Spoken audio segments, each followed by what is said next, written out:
എന്തൊക്കെയാ നോക്കിയിരിക്കണേ? ഇത് നോക്കമ്മ, ഒരു അപ്പം. ഇത് ശരിക്കും പറഞ്ഞ അപ്പല്ല, പഴപ്പൊടിയാ.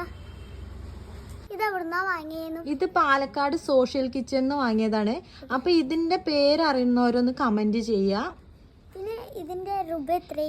ഇതിന് 20 രൂപയാണ് റേറ്റ്. ഇത്രയും വലുതാണ്. ഇതിപ്പം കണ്ട മനസ്സിലാവും. ഇതുണ്ടോ അവളുടെ മുഖത്തിന്റെ അത്രയുണ്ട്. എന്നെ കാണാൻ പറ്റുണ്ടോ? ഈ ചമ്മന്തി കിട്ടും കേട്ടോ. അപ്പൊ നമുക്ക് കഴിച്ചു നോക്കിയാലോ? കഴിച്ചു നോക്കുവാ. അപ്പൊ ഇതൊന്ന് ലൈക്കും സബ്സ്ക്രൈബും ചെയ്യണേ. ശരിക്കും പഴപ്പൊടിയുടെ പോലെ തന്നെ ഉണ്ട് കേട്ടോ. അപ്പൊ നമ്മളുടെ എങ്ങോട്ട് പോവേ? സൂപ്പർ ആയിട്ടുണ്ട്. ചമ്മന്തി അതിനാണ് സൂപ്പർ ആയിട്ടുണ്ട്. നല്ല ടേസ്റ്റ് ഉണ്ട്. എന്തൊക്കെ ഒരു ഫ്ലേവർ ഒക്കെ വരുന്നുണ്ടല്ലോ. നല്ല ടേസ്റ്റ് ഉണ്ട് കേട്ടോ.